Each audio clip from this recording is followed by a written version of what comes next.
오늘 예수님의 순환이라는 제목으로 말씀 나누겠습니다. 지난주와 똑같은 제목입니다.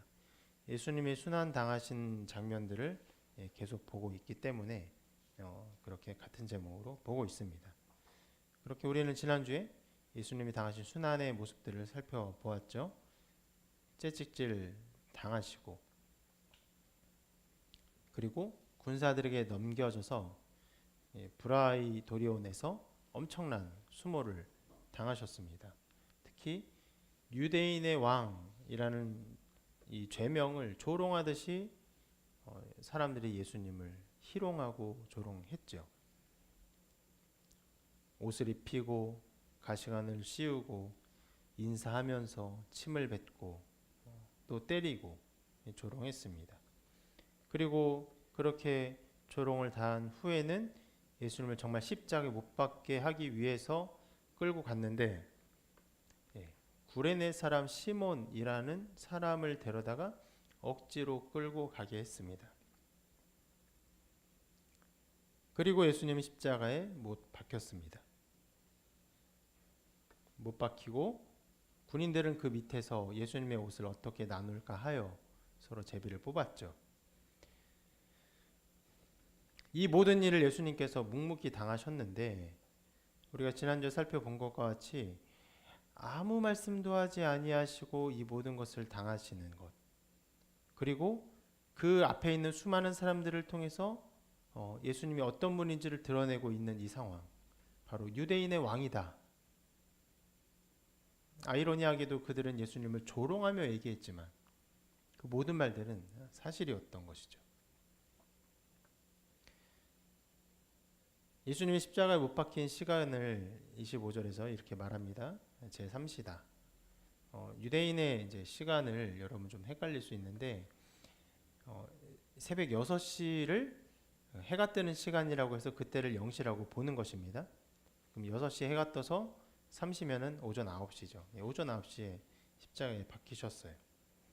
우리가 어제 저녁에도 살펴보았지만 예수님이 배반 당하시고 재판 당하시고 채찍질 당하시고 못 박힌 시간까지 정말 불과 12시간이 채 되지 않았을 것이에요.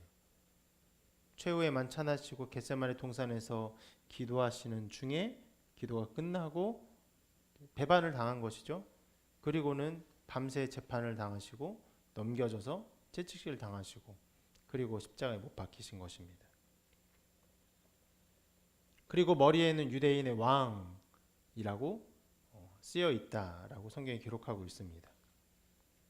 보통 십자가형을 받는 사람들이 어떤 죄목을 가지고 이 십자가형을 받는지를 기록했던 것 같아요. 그래서 예수님은 유대인의 왕이라는 죄목으로 죽으셨어요. 근데 참 애매한 죄목이죠. 반역을 했다, 혹은 밀란을 일으켰다, 사람을 죽였다, 이런 제목이 있을 수 있겠지만 유대인의 왕이라는 제목으로 어떻게 죽을 수 있겠습니까? 어떤 면에서는 예수님이, 그러니까 이 제목 자체가 사람들이 예수님을 그 십자가에 죽게 하는 그 고발 혹은 그 고소의 내용들이 그 정확하지 않고 적절하지 않다는 것을 드러내는 것이고, 또 어떤 면에서는 사람들이 예수님을 그렇게 조롱하고 있다라는 것을 드러내는 것인데, 아이러니하게도 이 제목, 애매한 이 제목, 무언가를 감추고 무언가를 비아냥거리는 듯한 이 제목은요, 예수님이 누구신지를 선명하게 드러내는 장치가 되었습니다. 예수님이 그렇게 십자가에 못 박혔을 때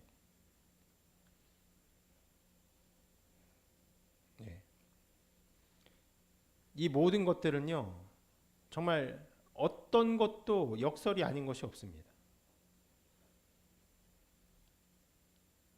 죽음으로 죽음을 이기셨어요. 이것은 우리가 오늘 저녁에도 더 살펴볼 예정입니다.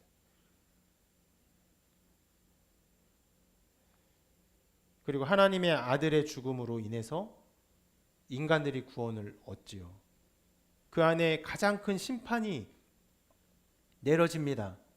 이 세상 그 어떤 것도 십자가 위에서의 하나님의 심판보다 큰 심판은 없는데, 그 가장 큰 심판으로 인해서 용서가 선포되고 사죄가 드러납니다. 그렇게 완전히 역설로 가득 찬 것이 십자가입니다. 그리고 계속 본 것과 같이 사람들은 유대인의 왕이라고 비아냥하고 조롱하지만 실은 그들은 유대인의 왕이심을 고백하는 고백을 하고 있는 것입니다. 이렇게 역설로 가득 찬 십자가에 못 박히셨을 때 예수님의 좌우에는 강도 두 사람이 있었다, 이렇게 기록을 하고 있어요. 근데 여러분, 강도하면 뭐가 생각납니까? 뭐 억지로 돈 뺏는 거, 야 갖고 와, 혹은 뭐 죽이거나. 그래서 이렇게 보면 억지로 돈을 뺏고 죽이고 하는 그런 흉악범이라고 생각이 들 수 있지만, 보통 강도짓을 한다고 해서 십자가형이라는 극악무도한 처형의 이 도구를 사용하지 않습니다. 왜 이렇게 했냐? 바라바와 같이 밀란을 일으킨 자들이었기 때문에. 밀란이 무엇입니까? 결국 반역죄예요. 국가 반역죄, 국가 전복죄. 근데 우리가 지난번에 살펴본 것처럼 로마의 입장에서는 국가 전복죄이지만 유대인의 입장에서는 이 사람들은 어떤 사람들일 수 있습니까? 일종의 독립투사들일 수가 있는 거예요.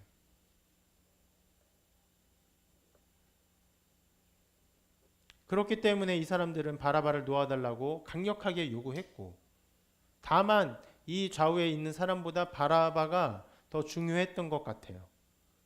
그러니까 바라바는 유명한 사람이라고 하면서 놓아달라고 요구를 했던 것이고, 십자가의 좌우에 달린 이 두 강도는 이름이 없습니다. 나와 있지 않아요.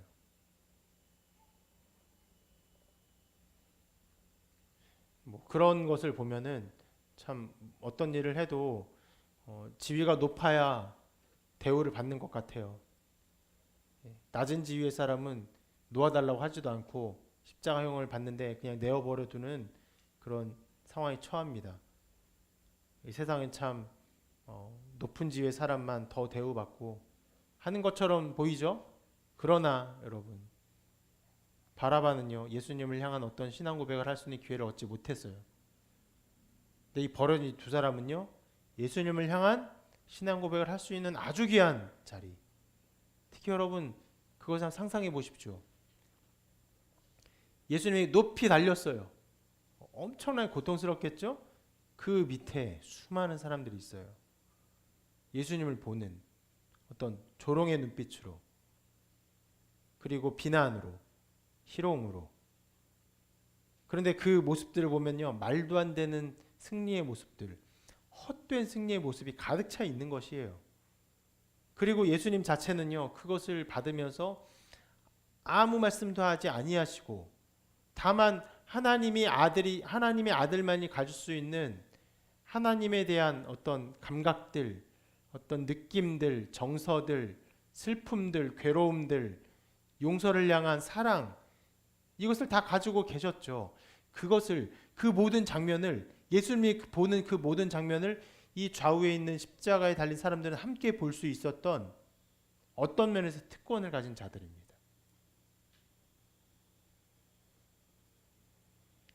실제 이게 참 귀한 일인데, 여러분, 그 순교라는 것들이 일어날 때 각 사람이 갑자기 은혜가 막 폭발해서 이 사람이 순교하고, 또 이 사람이 갑자기 은혜가 폭발해서 순교하고, 이렇게 되는 것처럼 보이지만 실제로 그렇지 않습니다. 교회 상황에서 누군가가 순교를 합니다. 누군가가 그 신앙생활하다가 순교하는 일들이 있어요. 지금도 있습니다. 몇 년 전에 저는 가까운 이곳에, 신촌 가까운 교회에 그 교회 선교사님이 죽었어요. 선교하다가 칼에 찔려 죽었습니다. 이슬람인들에 의해서. 그렇게 누군가가 순교를 합니다. 그러면 그 순교를 당하는 것을 옆에서 보는 아내, 자녀들, 또 현지의 교회 사람들이 있잖아요. 그 사람들이 그 핍박을 당하는 상황을 함께 경험하면서 같이 순교자가 됩니다. 또 그 교회 사람들이 그 정서를 함께 공유하면서 순교의 길을 걸어가요. 그러면 그 고난과 어떤 미움, 증오, 하나님을 향한, 예수님을 향한 그런 것들을 받으면서 그것을 그 고통스러운 경험 속에서 신앙이 새롭게 되고 새로운 차원의 그 생각들이 열리게 되는데, 이 좌우에 있는 십자가에 달린 사람들도 마찬가지죠. 유일하게 단 한 번 있었던 십자가의 사건, 주님이 보는 그 광경을 유일하게 볼 수 있었던 두 사람이었던 것이에요.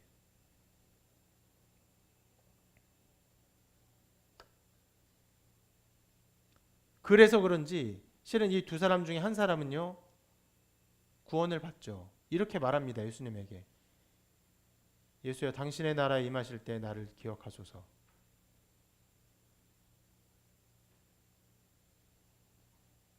주님께 말씀하시죠.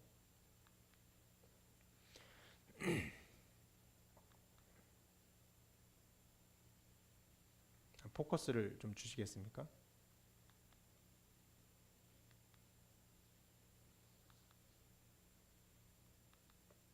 내가 진실로 내게 이르노니 오늘 내가 나와 함께 낙원에 있으리라. 구원을 약속받아요. 오늘 마가복음에는 이것을 기록하고 있지는 않습니다. 이것을 또 좀 이따 얘기할 거예요. 이 특별한 자리에 있기 때문에 이 사람들은 신앙이 어떤 시험을 받은 것이고, 거기서 예수님의 특별함을 발견하고 이러한 고백을 합니다. 그리고 구원받아요. 이것은요, 어떤 면에서는 그 죽음의 끝에 이르러서 예수님을 믿고 구원받은 아주 그 선명한 모델이기도 합니다. 근데 안타깝게도 이 모델을 악용하는, 나쁜 방식으로 생각하는 사람들이 있어요. 이런 마음을 가집니다. 이 세상 마음대로 살다가 그 강도처럼 죽기 직전에 예수님을 믿고 구원받으면 되지 않느냐, 이런 생각을 하는 사람들이 있습니다. 정말 어리석은 사람들이에요. 기본적으로 그런 사람들은요, 자기 마음대로 정욕대로 살고 싶은 거예요. 실은 우리 마음에는요, 그러니까 그 기독교의 어떤 가르침을 떠나서라도 사람들은 보편적인 가치 속에서, 보편적인 윤리적인 상황 속에서 윤리적인 판단을 하며 살아갑니다. 그래서 수많은 악과 죄악들이 많이 있죠. 뭐 돈이 없어서 그런 일을 못하는 일도 있겠지만, 돈과 기회와 여러 가지 사건들이 주어지면 마음대로 즐길 수 있는 수많은 악한 것들, 그 즐거움의 것들이 널려 있는 것이 이 세상입니다. 그래서 기본적인 양심 속에서도 그것들을 좀 꺼려하면서 살아가는데, 아니 이렇게 할 수 있다고? 마지막에 말하면 그냥 구원받을 수 있다고? 그러면 이 세상 마음대로 즐기다가, 마음껏 살다가, 일반적인 그 윤리의식을 더 넘어서 마음대로 즐기며 살다가 예수님을 믿으면 되는 거 아니냐, 이렇게 생각하는 것이에요. 정말 그렇게 할 수 있을까요? 성경은 뭐 가능하다고 말은 하고 있어요. 근데 여러분, 정말 이런 사람들은 자기의 마음을 모르는 거예요. 평생 동안 육신의 욕심대로 살고 정욕대로 살고 자기 정말 생각대로 살고 악하게 살다가 그 마음의 상태가 계속 나빠져요. 악을 향해 치닫습니다. 그 마음이 그렇게 치닫다가 마지막에 예수님을 참으로 믿고, 주님이 나의 구주십니다, 나는 죄인입니다, 나는 흉악한 죄인입니다, 나를 정말 용서해 주시고 나를 긍휼히 여겨 주옵소서, 이런 말을 할 수 있을까요?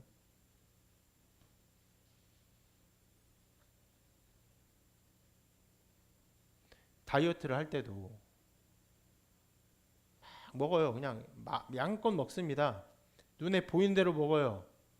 아, 맛있구나, 또 뭐 먹고 싶고, 음식을 먹으면서도 또 다른 거 또 먹고 싶고, 그런 삶을 살아요. 그러면서 아, 다이어트 해야지, 그래 내일부터 다이어트 할 거야. 그렇게 다이어트가 됩니까? 안 됩니다.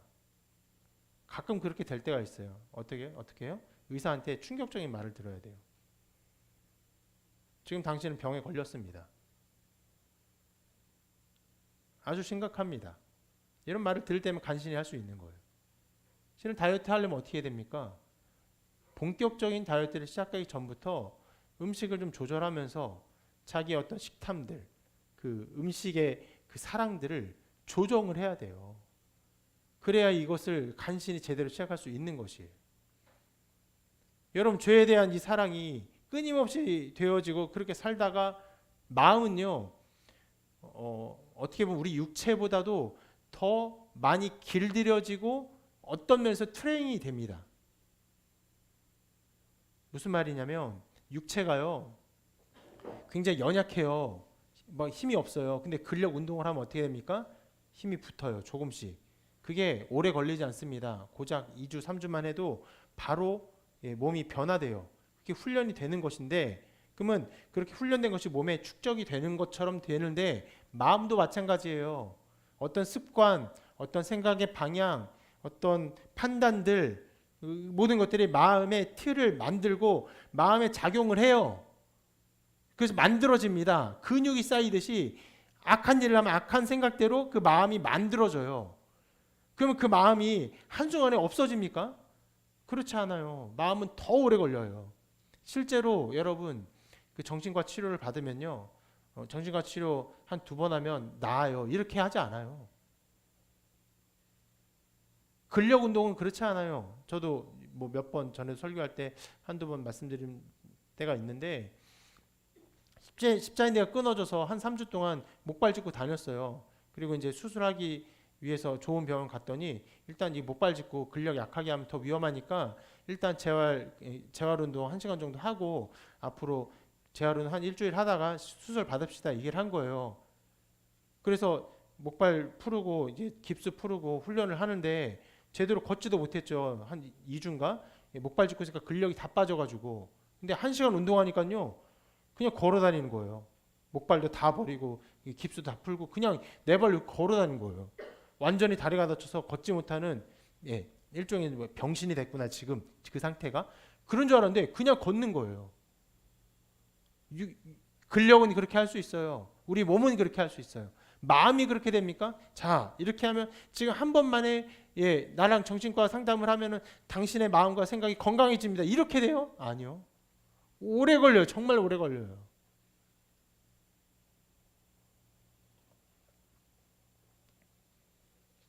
그럼 우리의 정서적인 문제, 마음의 문제도 그런데 우리의 신앙의 문제, 우리의 세계관의 문제, 정말 그것이 변할까요?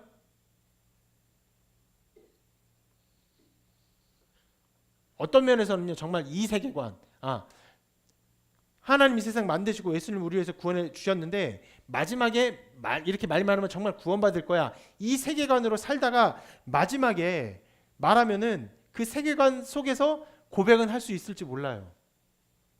근데 여러분 실제로 그 사람이 가지고 있는 그 세계관은 하나님이 세상을 창조하시고 예수님 때문에 우리를 구원하신다는 세계관이 아니라 기회주의적인 세계관이에요. 마음대로 살고 내가 이렇게 말만 하면 구원받을 수 있구나라는 기회주의적인 세계관이에요.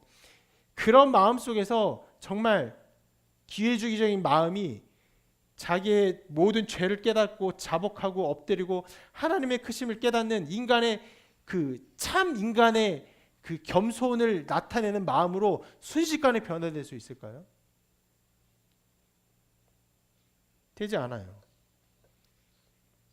정말 그렇게 저렇게 생각하면요 완전히 교만한 마음일 뿐이에요.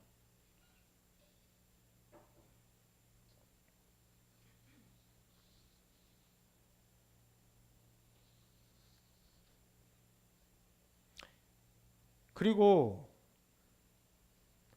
정말 이 사람처럼 이렇게 고백을 하려면요 적어도 이 사람과 같은 위치에 있어야 돼요. 어떤 위치입니까? 예수님이 당한 십자가를 자기도 십자가 정말 져야 돼요. 예수님이 당한 수모의 눈을 함께 볼 수 있어야 돼요. 옆에서 예수님이 그 수모를 당하시면서도 초연하게 그 자기의 죽음을 받아들인 모습을 옆에 볼 수 있어야 돼요. 그런 기회 정도는 돼야 이럴 수 있는 것이. 그 모든 상황, 정황, 이 사람이 나타난 일들 다 생각하지 아니하고 이 강도가 죽음 직전에 예수님께 자기의 신앙을 고백하고 천국 갔구나. 위험한 일입니다. 실제로 여러분 좌우에 두 강도가 있어요. 한 강도는요 이렇게 말하지 않았어요. 예수님 그냥 조롱했어요. 조롱하다가 그냥 죽었습니다.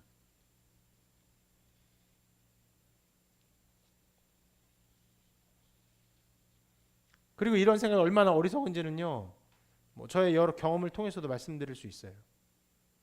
여러분들 목회자가 아니기 때문에 이런 경험들이 별로 없을 수 있는데, 목회자는 누군가가 죽음을 당할 때 죽음 직전에 그 사람이 신앙 고백을 하기를 바래서 그 현장에 있게 하는 기회를 많이 얻게 돼요. 목사님 오세요. 지금 곧 임종하시려고 해요. 와서 함께 기도해 주시고 또 영접기도 할 수 있게 도와주세요. 이런 요청을 받습니다. 갈급해요. 지금 당장 누가 돌아가시는데 그 기도를 했으면 좋겠는 거예요. 그것밖에는 소망이 없어요. 아무 약도 소용이 없고 아무 돈도 소용이 없고 아무것도 소용이 없어요. 이 사람이 죽어가는데 가장 유일한 소망은요 이 사람이 천국 가는 것밖에 없는데, 이 강도처럼 예수님 영접하고 구원받았으면 좋겠는 마음 때문에 부를 사람 누구가 있겠습니까? 자기 친척 부르겠습니까? 돈 많은 사람 부르겠습니까? 목회자밖에 없어요. 부릅니다. 가죠. 영접을 하는 일이 종종 있어요. 그리고 돌아가십니다. 그러면 이 사람 정말 예수님 영접하고 예수님 믿고 했으니까 천국 갔구나. 이것이 우리 마음에 정말 한 부분도 의심 없이 확신 가운데 기쁨으로 그 죽음을 맞이하게 되는 것일까요? 그렇지 않습니다. 물론 말은 그렇게 해요. 영접하셨으니까 천국에 가셔서 평안히 계실 것입니다. 이렇게 말할 수 있어요. 근데 여러분, 우리의 마음을 우리가 몰라요. 그 신앙의 모든 것을 우리가 판단할 수가 없어요.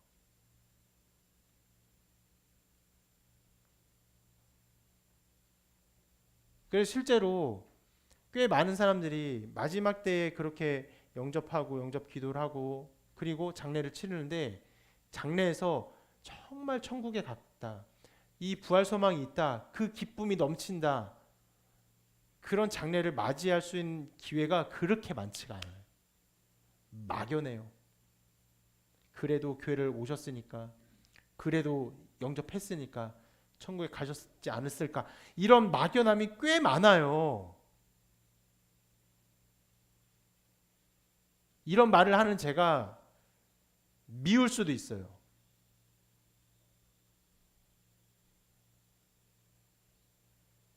그냥 더 확실하게 천국 갔습니다, 어떤 의심도 않고 확신하게 말을 했으면 좋겠어요. 근데 그 나타나는 모든 상황들을 무시하고 그냥 그게 말하면 그게 좋은 겁니까? 그게 옳은 것이에요?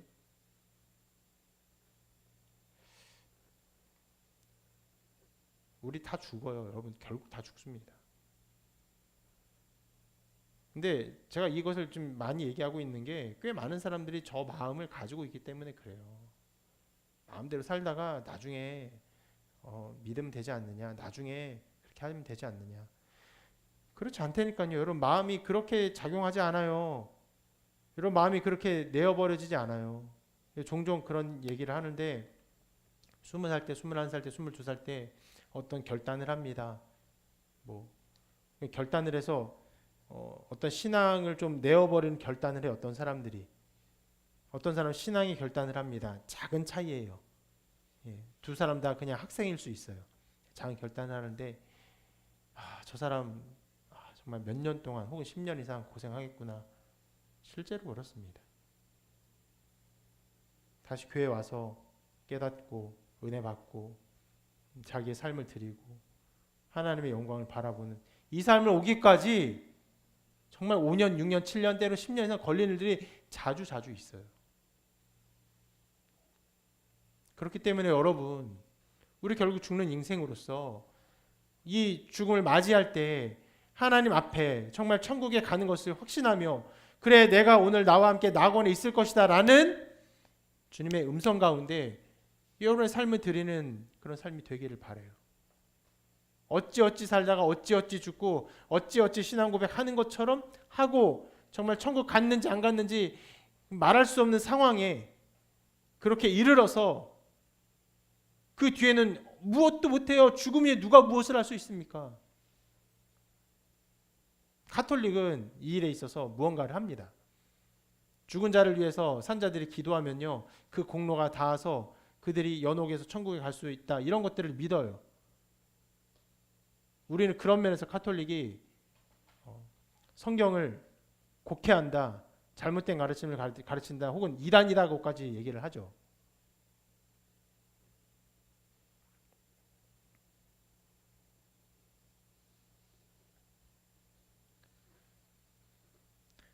자기의 생명을 두고, 자기 영원한 생명을 두고 위험한 선택을 하지 마시고, 위험한 도박을 하지 마시고, 정말 안전한 길을 가시기를 바랍니다.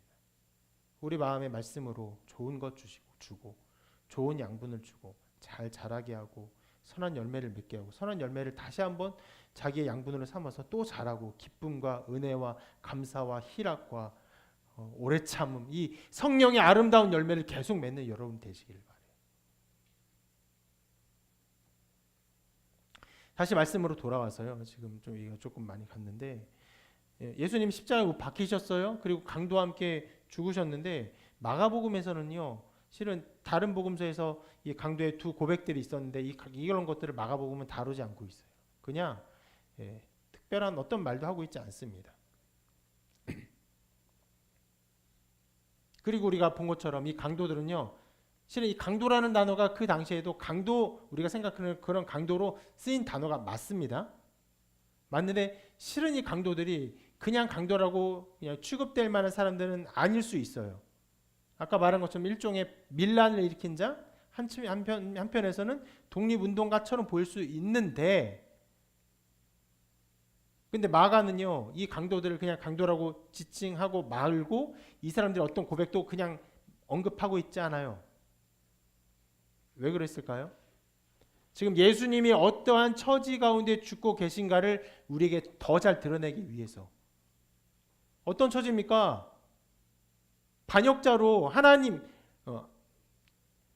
하나님의 아들이라고 자기를 얘기하고, 그리고 옆에는 두 강도가 그렇게 처참하게 죽어가는 모습 속에서 그렇게 멸망받고 있는 존재로 취급을 당하고 있음을 우리에게 전해주고 있는 것이에요.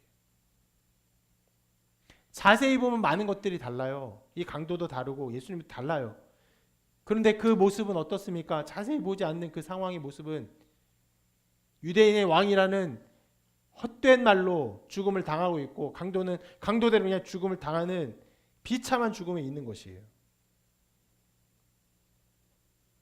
그것이 주님이 당한 죽음의 어떤 면에서 실체예요.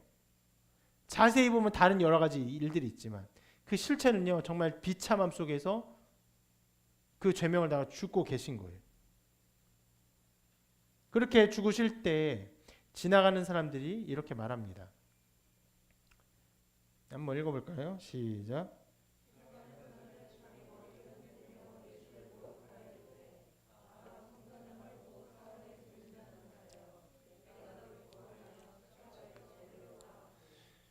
십자가상에서 여러 가지 사건들이 있는데 마가가 지금 이 부분을 또 이제 우리에게 중요하게 말을 해주고 있어요. 어떤 사람들이, 지나가는 사람들이,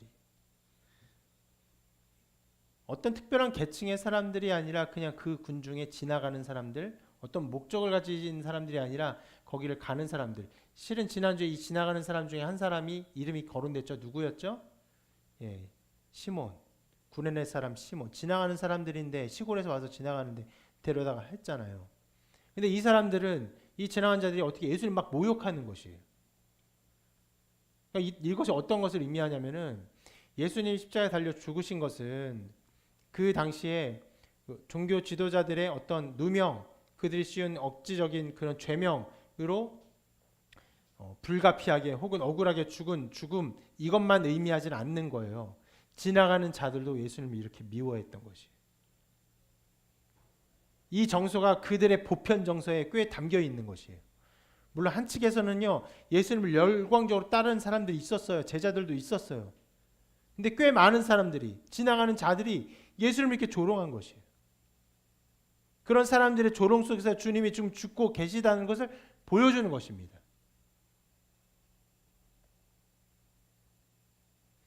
보통은 여러분, 이것을 우리가 실은 보지 못해서 모르겠는데, 누군가가 고통스러운 일을 당하면 그 사람이 아무리 흉악한 사람일지라도 우리가 보편 정서 속에서 그 사람들을 긍휼히 여깁니다. 최근에 막 그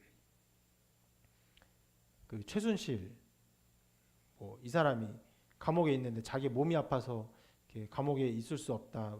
어디 뭐 큰 병이 있어서 밖에서 치료받아야 된다. 이런 말들을 언론을 향해서 흘리잖아요. 국민들로부터 그 긍휼의 마음을 얻으려는 그런 일종의 방법들이죠. 실제로 누군가 악한 일을 해도 그 사람이 큰 일을 당하면요, 더 이상 그 사람을 비난하지 않는 게, 더 많은 말로 그 사람을 욕하거나 말하지 않는 게 우리의 보편의 정서예요. 십자가에 누가 달려 죽어요. 진짜 처참한 죽음이라고요. 그러면요, 저 사람을 긍휼히 여기고 그 죽음을 보면서 어떤 면에서 안타까운 마음이 생기는 것이 인간의 보편 정서인데, 이 사람들은 적극적으로 예수님을 모욕하고 있어요. 능동적으로. 이 사람들의 정서를 이 말에도 알 수 있습니다. 자, 저렇게 말하죠. 성전을 헐고 사흘에 짓는다는 자여. 여러분, 예수님께서 이 말씀을 하셨지만 실제로 성전을 헐고 사흘에 짓는다는 이것은 예수님이 죽은 죄명은 아닙니다. 근데 이걸 뭘 의미하냐면은, 예수님께서 이 말씀을 하셨죠. 그들의 많은 사람들이 이 말을 서로 돌려가면서 이 말로 예수님을 조롱하고 예수님이 얼마나 헛된 존재인가를 말하는 그런 구문이에요. 그러니까 그들의 정서를 이것을 통해서 알 수 있는 거예요.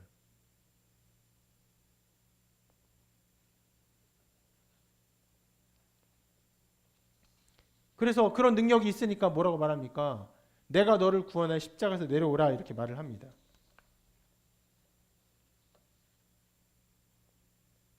이것은 예수님의 능력에 대한 비아냥이죠. 조롱하는 것인데, 실은요, 이 모든 것들이 시편 22편의 그 내용들을 다시 한번 드러내주고 있는 것입니다. 지난주에도 이것을 잠깐 말했어요. 그 많은 것들이, 이 상황의 많은 것들이 시편 20편의 내용들을 드러내고 있다 말씀드렸어요. 몇 구절을 좀 오늘 좀 살펴볼게요. 자,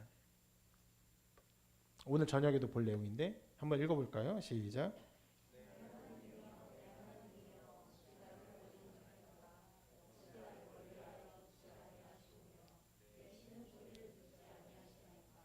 네. 오늘 마지막에 나오는 부분인데, 주님께서 결국 이렇게 고백하시며 돌아가시죠. 엘리 엘리 라마 사박다니, 나의 하나님이여 나의 하나님이여 어째여 나를 버리시나이까. 근데 시편 20편이 이것을 그대로 노래한 노래예요. 그리고 또 지나서 이런 구절들을 보면요. 한번 읽어볼까요? 시작.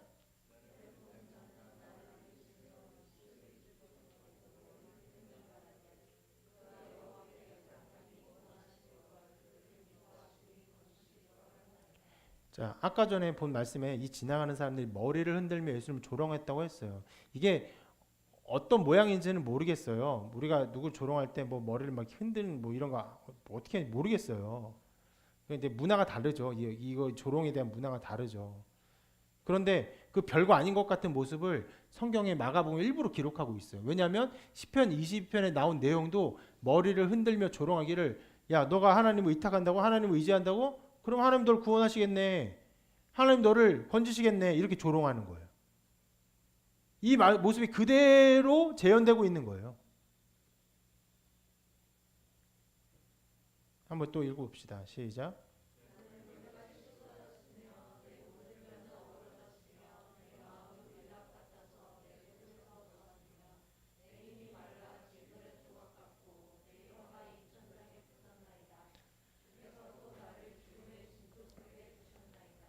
어떤 고통이 이 화자에게 임했기 때문에 이렇게 말할 수 있는가라고 좀 의문이 들 수 있는 표현들이에요. 뼈가 어떻게 어그러지지? 어떤 고통이 있길래 물같이 쏟아지는 상황이 있지? 어떻게 혀가 입천장에 붙지? 어떤 일이 있길래 이 사람이 이렇게 이런 고백을 하지? 라고 생각할 수 있는데, 예수님께서 십자가에 달리셨을 때 상황이라면 이것이 다 맞는 것 같아요. 이제 들러붙고 물에서 쏟아지고 뼈가 다 깨지고 어그러지고.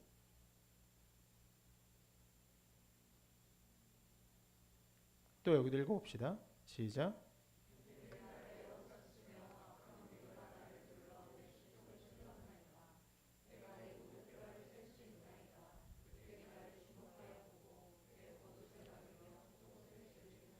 네, 그렇죠. 네, 수족을 찔렀어요. 손과 발을 찔렀어요. 그리고 겉옷을 나누며 소복을 제비 뽑는 그런 일들을 하죠. 자, 이렇게 시편 22편은 한 인간의 어떤 고통을 토로하는 내용인데, 여기서 이 시편 22편에서 이것을 고백하는 이 사람은요, 이 모든 내용 속에서 자, 하나님이 너를 구원하시냐라는 조롱을 받고 있는 거예요. 그럼 여러분, 이 시편 22편을 한정해서 봅시다. 시편 22편에서 하나님이 너를 구원하시냐라고 말하는 사람들은 어떤 사람들이에요? 하나님을 믿는 사람입니까? 안 믿는 사람들입니까? 안 믿는 사람들이죠. 구약시대예요. 구약시대에 하나님을 믿는 어떤 신자가 그런 고백을 한 거예요. 하나님 너를 구원하실걸? 막 이렇게 조롱하는 거예요. 그러면 이 조롱하는 자들은 하나님을 믿지 않는 사람들이잖아요. 그런데 아이러니하게도 시편 22편에서 예수님이 이것을 그대로 당하고 있어요. 그러면 예수님을 이게 조롱하는 이 사람들은 어떤 사람들이라는 것입니까? 하나님을 믿지 않는 사람들이라는 것이에요. 근데 실상 이 사람들이 누구예요? 다 유대인들이에요. 하나님의 백성들이에요. 율법을 잘 아는 사람들이에요. 그래서 이 말씀이 선포하는 거예요. 너희들은 하나님을 믿지 않는, 하나님을 조롱하는 자들이구나 라고 선포하고 있는 것이.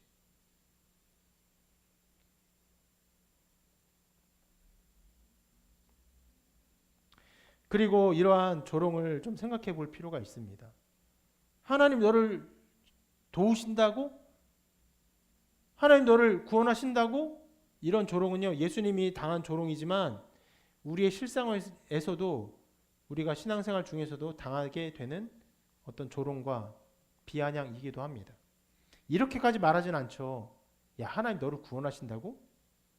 이렇게까지 말하진 않아요. 그런데 애둘러 표현해서 이런 식으로 말을 합니다. 야, 너 그렇게까지 신앙생활 할 필요가 있겠냐? 이렇게 말을 해요. 여러분들이 어떤 결정을 합니다. 신앙생활 하기 위해서 어떤 결정들을 해요. 그러면 주변에 있는 사람들이 야, 뭘 그렇게까지 하냐? 그렇게 할 필요가 있냐? 너무 심한 거 아니야? 라고 말을 해요. 그 말은 무슨 말입니까? 너 그런 식으로 한다고 하나님이 과연 널 도와주겠냐? 너 그런 식으로 한다고 하나님이 과연 널 구원하시겠냐? 라는 말이에요. 그들의 인식과 생각 속에서 하나님만 믿고 하나님 의지하며 그의 인생을 맡기는 여러분들의 어떤 행동과 결정들을 하나님이 붙드시고 인도하사 마침내 여러분들을 구원하시고 아름답게 하실 거라는 생각들이 없는 거예요. 신앙생활이라는 것은 적절하게 그냥 가서 마음의 위안을 얻고, 위안 받았으니까 적절하게 헌금을 하고 그 평안을 누리며 내 인생은 정말 열심히 수고롭게 땀 흘리며 사는 그것이라고 생각하는 것이에요.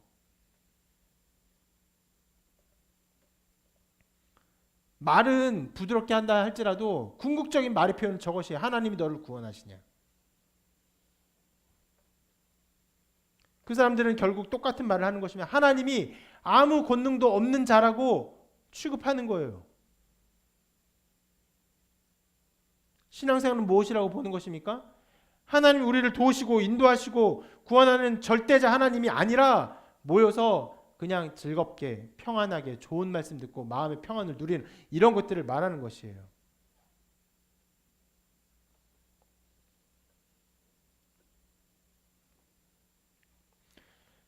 그런 공격을 당할 때 우리 마음이 그런 마음으로 하나님께서 도와주셨으면 좋겠다. 이런 어려움에서 해결을 주셨으면 좋겠다. 저들의 말이 무색하게 정말 놀라운 은혜를 베풀어주면 좋겠다. 이렇게 생각할 수 있어요. 시편 20편의 화자도 똑같은 말로 그렇게 고백을 한 것이에요.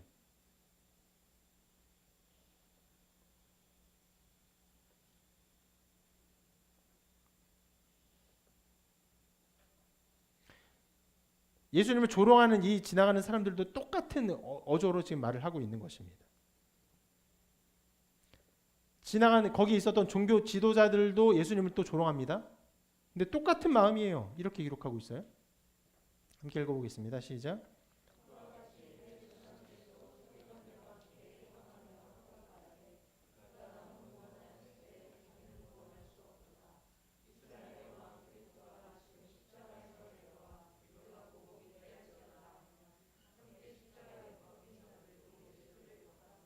네, 다 그렇게 조롱하는 것이. 내려와라. 하나님 너를 도와주실 것이다.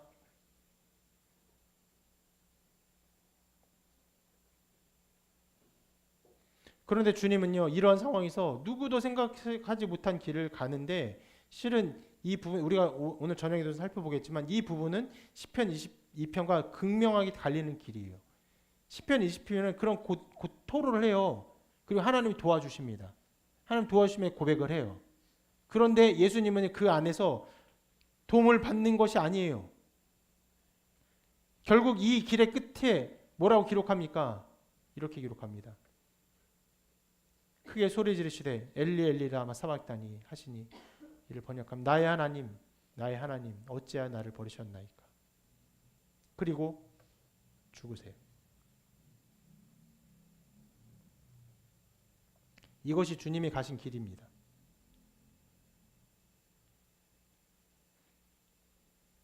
뭔가 어려운 상황에서 능력을 나타내고 능력을 베풀고 그것을 해결하는 이러한 것들을 가신 것이 아니라 그 모든 수치를 지고 죽으시는 길을 가셨어요.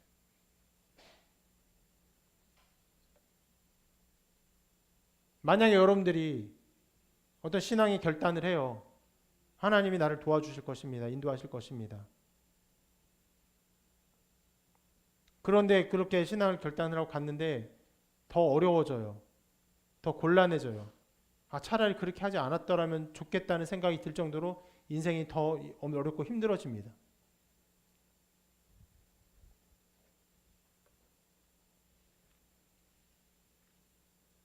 그럴 때 어떤 마음이 들까요? 하나님 살아 계시는가? 하나님 나를 버리셨는가? 이런 생각이 들 수 있겠죠. 바로 그러한 길에 어떤 모든 모습을 주님이 보여주고 계세요. 버림받음, 깨어짐, 비천함. 그래서 마가복음이 우리에게 전해주고 있는 이 모습은요, 예수님께서 가장 비천하게 죽으셨다.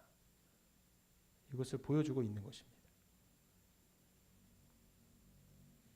하나님의 아들이 하나님으로부터 버림받고 제자들로부터 버림받고 억울한 누명을 지고 백성들의 버림받고 종교 지도자들에게 조롱을 받고 강도들과 함께 가장 비천한 십자가에 죽으셨어요. 마지막에 이 모든 고백의 끝이죠. 나의 하나님 어찌하여 나를 버리셨나이까.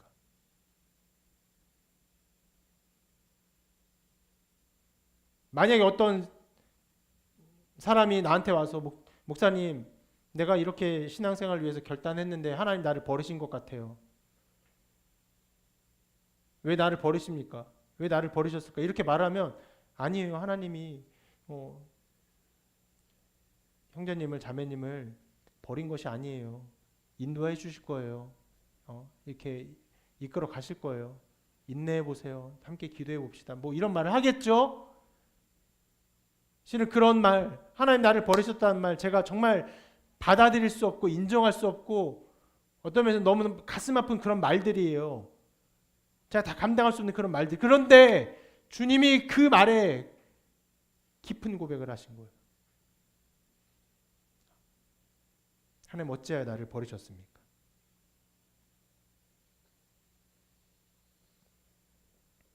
성경은요, 이 죽음에 대해서 여러 가지 많은 말을 하고 있어요. 이렇게 말합니다. 자기를 낮추시고 죽기까지 복종하셨으니 그 십자가에 죽으심이라.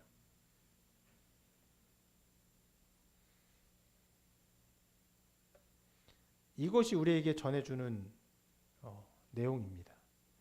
더 많은 것들은 우리가 더 추후에 살펴보는데 기본적으로 이렇게 주님은 비천하게 죽으셨어요. 우리를 위해서 주님이 비천하게 죽으셨다. 버림받음을 토로하며 죽으셨다. 완전한 모든 끝에 이르신 것처럼 그렇게 고백하시며 죽으셨다. 우리를 위해 하나님이신 예수께서 죽으셨다. 이것을 보여주고 있는 것입니다. 이로 말미암아 우리에게 주어지는 복락, 은혜, 우리가 찾아볼 영적인 일들, 이것은 우리가 추후에 볼 거예요. 이렇게만 보십시다. 여러분, 이게 기독교예요. 기독교는 야, 착하게 살아라, 이렇게 하면 도와줄 거다, 이런 말을 하면 이런 기도를 하나님이 이렇게 인도해 줄 거다, 이런 것들을 말하는 것이 아니라 하나님이 우리를 위해서 죽으셨다, 하나님의 아들이 우리를 위해서 죽으셨다, 이것을 드러내주는 것이에요. 실은 또 다른 해석과 또 다른 어떤 복락들, 유익들, 우리에게 주어지는 많은 것들 계속 제가 말씀드릴 거예요. 알려드릴 거예요. 근데 기본적으로요, 그 모든 것을 말하기 전에, 신학적으로 해석하기 전에 주님께서 우리에게 보여주신 것은 내가 너희를 위해서 죽었다라는 것을 보여주는 거예요. 하나님의 아들이 죽은 죽음 앞에 우리를 세우는 것이 이 기독교입니다.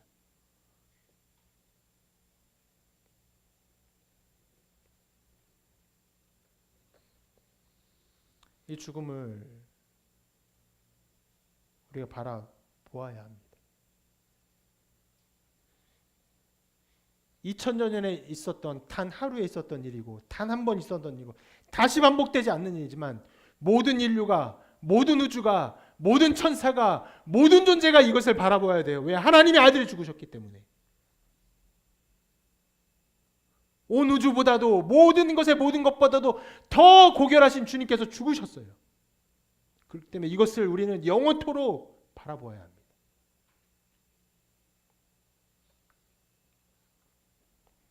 십자가를 바라보는 여러분 되시기를 바랍니다.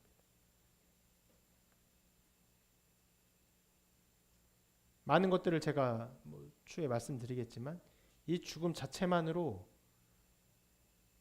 주님이, 하나님이 성령을 통해서 여러분들에게 알게 하시고 깨닫게 하시는 일들이 있을 줄 믿습니다. 십자가를 바라보시며 살아가는 여러분 되시기를 주님의 이름으로 축원합니다. 우리 함께 찬양하며